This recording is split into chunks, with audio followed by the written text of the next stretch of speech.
The room fell silent the moment she rolled up her sleeves. A Navy SEAL who had been mocking her stared at the ink on her arms and asked why she had so many tattoos. She looked at him with calm eyes and gave an answer that made every veteran in that hall rise to their feet. What city are you watching from today? If this story resonated with you, hit subscribe for more real stories about extraordinary people. Her name was Captain Mara Vance, a logistics officer assigned to a joint training base on the West Coast. She carried herself with the quiet confidence of someone who had lived through more nights than she was willing to recount. Most people on base knew her for her sharp mind, calm leadership, and the way she handled chaos with precision. What they did not know was her past. Mara rarely spoke about herself. She preferred to work in silence and let her actions speak. New arrivals had gathered in the mess hall for a meet and greet. Among them were Marine engineers, Navy corpsmen, and several seasoned SEALs. The group buzzed with energy, swapping stories about deployments and missions. Mara stood off to the side, answering a few questions from supply officers and helping an overwhelmed recruit find his station. That was when the SEAL walked up behind her. He was tall with the posture of someone who believed the world bent around him. His name tag read Holt. He glanced at Mara's arms, at the many tattoos woven across her skin, and smirked. Holt raised his voice so others could hear. He asked why a logistics officer needed that many tattoos. He laughed as if her body art was a costume. A few others chuckled, unsure whether to join his mockery or stay neutral. Mara remained steady. She met his eyes as calmly as she would approach a supply request. Holt continued talking. He said tattoos were for people trying to look tough. He said logistics officers stayed behind desks. He suggested she was trying to fit into a world she did not belong in. Something shifted among the crowd. Some Marines looked uncomfortable. A few veterans stared at Holt with disapproval. They could sense that he had stepped into territory he did not understand. Mara still did not react.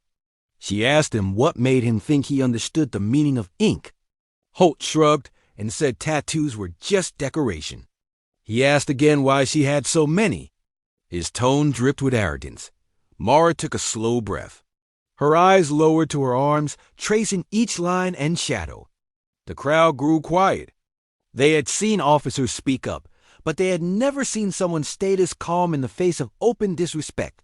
Holt folded his arms, waiting for her to admit something, waiting for her to falter, waiting for the moment when his ridicule felt justified.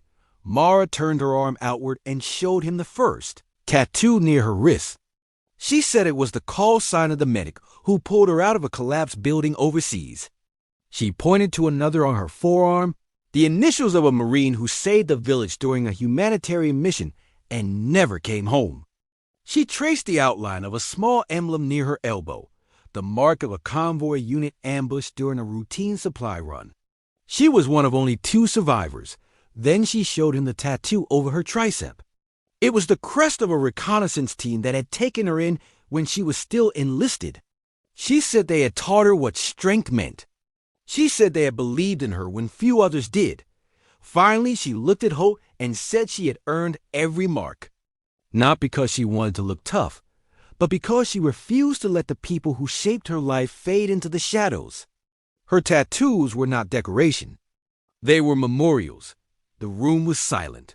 Holt's posture shifted. His confident stance faltered. He had expected a harmless explanation. Instead, he stood face to face with a woman whose experience ran deeper than the ink she wore. A veteran in the back rose to his feet. Another followed. Then another. Within seconds, every veteran in the hall stood in quiet respect. They understood what those tattoos meant. They understood what she carried. Holt lowered his head. As the weight of her story settled on him, Mara did not scold him. She did not embarrass him further. She simply said that every tattoo represented someone who had shaped her mission, her purpose, and her reason for serving. She said each mark reminded her to lead with honor. She said she carried her past with pride because it guided her decisions and kept her grounded. The veterans remained standing. Some nodded. Some placed a hand over their hearts. To them, her tattoos were not symbols of toughness. They were symbols of loyalty, sacrifice, and memory. Holt approached her and apologized. He said he had spoken without understanding. She accepted his apology without hesitation. She told him that respect in the military is not earned through rank or bravado. It is earned through humility and honor. The young recruit she had helped earlier watched all of this unfold. He later shared the moment with every new soldier who joined his unit. He said he learned that day that strength does not always come from the loudest voice in the room. Sometimes it comes from the person who carries the heaviest stories with grace. What did this story make you feel? Where are you watching from? Subscribe to Soul Relief Stories for more real stories that heal the heart.